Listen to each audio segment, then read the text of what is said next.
Today's topic is periodic trends with respect to atomic and ionic radii. So first we'll see about atomic radii. So what is atomic radii? As we all know that atoms are very small. So finding the size of an atom is extremely complicated. वो बहुत ही complicate हो जाएगा to find the size of an atom. Why? Because they are very small. First condition is that. And second is electrons moving around the nucleus of an atom.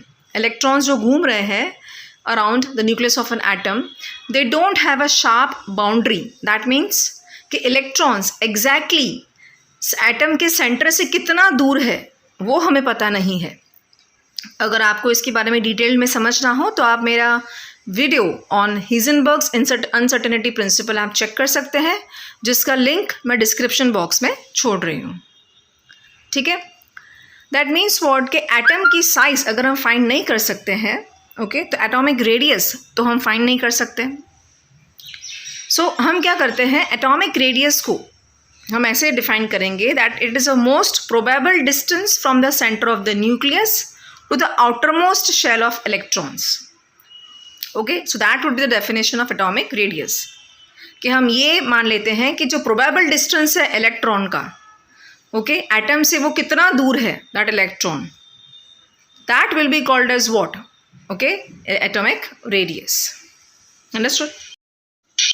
So there is no practical way by which the size of an individual atom can be measured. ऐसा कोई तरीका ही नहीं है जिसकी वजह से हम practical way जिसकी वजह से हम इंडिविजुअल एटम की साइज मेजर कर सकते हैं. हम अगर एक एस्टिमेट ज़रूर लगा सकते हैं एटॉमिक साइज़ का bye knowing the distance between the atoms in the combined state. अगर हमें पता लग जाए कि एटम्स जब कंबाइंड स्टेट में है तो उनके बीच डिस्टेंस कितना है, अगर हम वो पता लगा सकते हैं तो एटम की साइज़ के बारे में, एटॉमिक साइज़ के बारे में हम जान सकते हैं. So one practical approach to estimate this is, जो जिसके बारे में हम फर्स्ट पढ़ने वाले हैं, the first radius, that is covalent radius. Now covalent radius की जब हम बात करेंगे, so will talk about two types of molecule. First जिसके बारे में हम बात करने वाले हैं, they are homonuclear molecules. These are the molecules having similar atoms. आपको पता है कि बहुत सारे ऐसे मॉलिक्यूल्स हैं जिसमें एटम्स सिमिलर होते हैं, जैसे H2 में हाइड्रोजन एटम सिमिलर है, Cl2 में क्लोरीन एटम्स सिमिलर है. कोवेलेंट बॉन्ड के बारे में भी आप जानते हैं, लोअर स्टैंडर्ड्स में आप पढ़ चुके हैं. Covalent bond is formed by sharing of electrons. As you can see in the figure, chlorine जो है वो अपना ऑक्टेट कंप्लीट करने के लिए दूसरे क्लोरीन एटम के साथ इलेक्ट्रॉन्स को शेयर करता है, जिसकी वजह से कोवेलेंट बॉन्ड फॉर्म होता है. फिगर में आप इस चीज़ को देख सकते हैं. तो यहाँ पे हम क्या मान लेते हैं कि कोवेलेंट रेडियस क्या है? It is 1/2 of the distance between the centres of nuclei of two similar atoms held together. But आप यहाँ पे आपको ये याद रखना है कि इन दोनों के बीच में जो बॉन्ड है that should be a covalent bond. Okay, आप फिगर में इस चीज़ को भी देख सकते हैं कि कोवेलेंट रेडिया क्या है. It is 1/2 of the distance between these two atoms. Understood? जैसे कोवेलेंट रेडियाई जो है क्लोरीन का, वो हम निकाल सकते हैं by knowing the internuclear distance. Chlorine का इंटरन्यूक्लियर डिस्टेंस है 198 पिकोमीटर्स. तो कोवेलेंट रेडियस क्या हुआ, उसका half, that is 198/2, that is 99 picometres. So 99 यहाँ पे क्या है, that is a covalent radii of a chlorine atom. Understood? अच्छा, अगर हम बात कर रहे हैं अभी हीटेरोन्यूक्लियर मॉलिक्यूल्स की, that is molecules which contains different atoms, तो ये चीज़ थोड़ी सी अलग हो जाएगी जिसके बारे में हम जानेंगे. तो क्या होता है कि हीटेरोन्यूक्लियर मॉलिक्यूल्स में जो दो एटम्स हैं उसमें से एक की टेंडेंसी दूसरे से ज़्यादा होती है to attract the electrons towards itself. तो अगर ऐसा होता है, हम एग्जांपल लेते हैं HCl का. HCl जो है उसमें भी कोवेलेंट बॉन्ड है, बट यहाँ पे क्या होता है, क्योंकि टेंडेंसी जो है वो क्लोरीन की to attract the electrons towards itself वो ज़्यादा है हाइड्रोजन से. तो यहाँ पे हम क्या बोलेंगे कि the difference of the distance between the nuclei of two bonded atoms of the covalent radii of one of the atoms in the heteronuclear molecule. That means अगर मुझे कोवेलेंट रेडियाई फाइंड करना है हीटेरोन्यूक्लियर मॉलिक्यूल्स का, तो मैं कैसे निकालूंगी? पहले तो मैं कैलकुलेट करूंगी internuclear distance of two bonded atoms, पर टोटल कैलकुलेट कर दूंगी, उसमें से covalent radii of one of the two atoms in heteronuclear molecules, इन दोनों ही एटम्स में से किसी एक का जिसका मुझे पता है उसका कोवलेंट रेडियाई मैंने सब्ट्रैक्ट कर दिया टोटल में से, then I will get the covalent radii of an atom. Figure में इस चीज़ को भी आप देख सकते हैं। अब हम बात करेंगे about van der Waals radii. It is also called collision radius. Now for covalent molecules, van der Waals radius is defined as it is 1/2 of the internuclear distance between two similar adjacent atoms belonging to two neighboring molecules of the same substance in the solid state. चलिए इस example लेके समझते हैं। For example आप figure में देख सकते हैं about van der Waals, finding the van der Waals radius of iodine. The internuclear distance between two non-bonded nearest neighboring atoms in solid iodine is 430 picometers. So half of it, that is 215 picometers, is the van der Waals radius of iodine.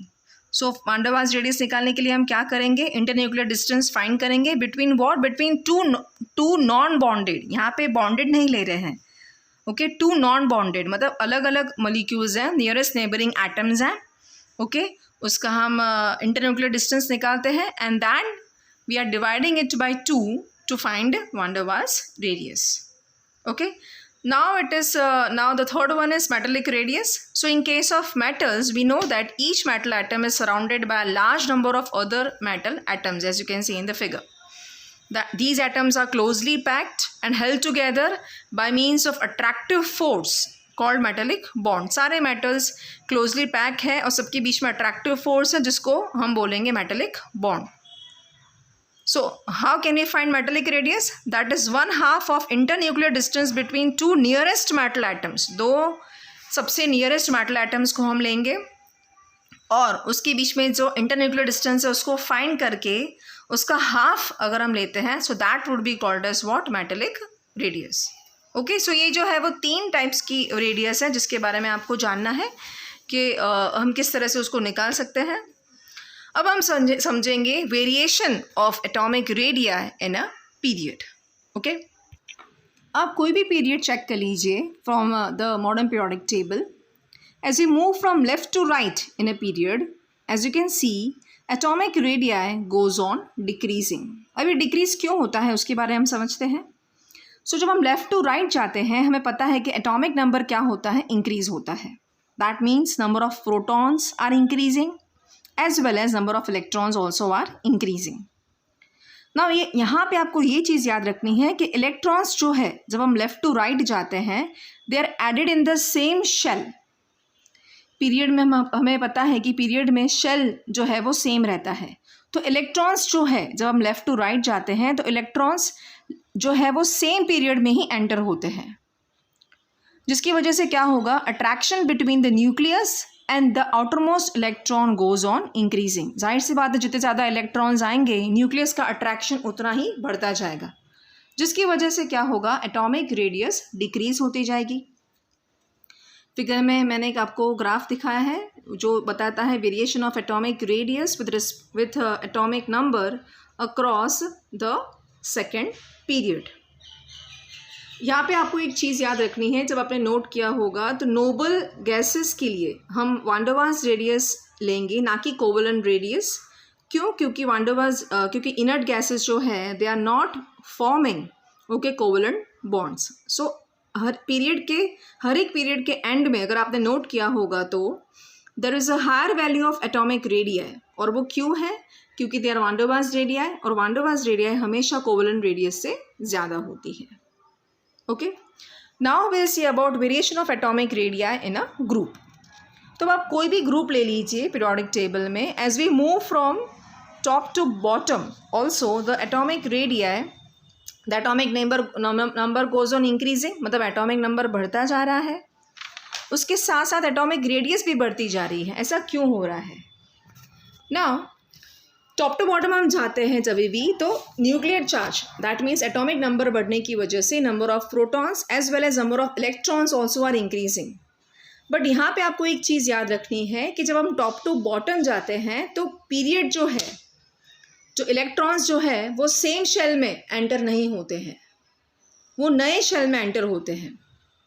अब नए shell में enter होने की वजह से क्या होता है, जो अंदर के जो इलेक्ट्रॉन्स हैं वो स्क्रीन्ड कर देंगे इफेक्ट को, जिसको हम बोलते हैं स्क्रीनिंग इफेक्ट, जिसकी वजह से क्या होगा, न्यूक्लियस और लास्ट इलेक्ट्रॉन जो ऐड हुआ है नए शेल में उसके बीच में अट्रैक्शन जो है वो डिक्रीज होता जाएगा, जिसकी वजह से क्या होगा कि एटॉमिक रेडियाई जो है वो इंक्रीज होती जाएगी।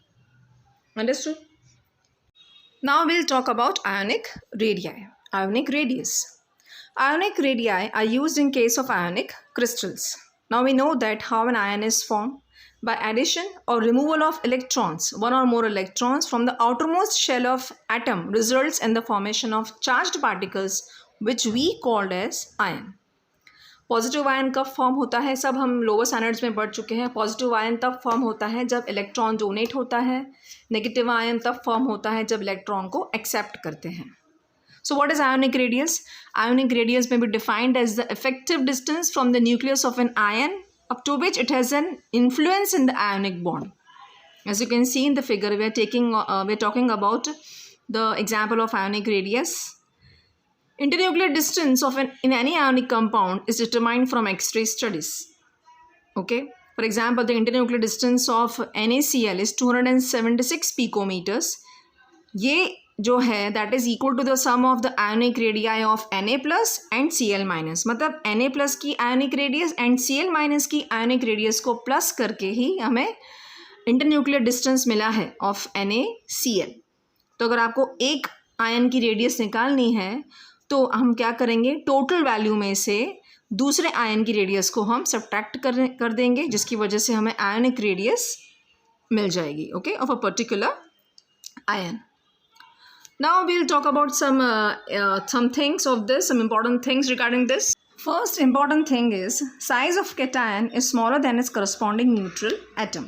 अब ऐसा क्यों होता है? तो cation यानी कि पॉजिटिव आयन कब फॉर्म होता है, जब इलेक्ट्रॉन्स को हम लूज़ कर देते हैं, इलेक्ट्रॉन्स आर डोनेटेड।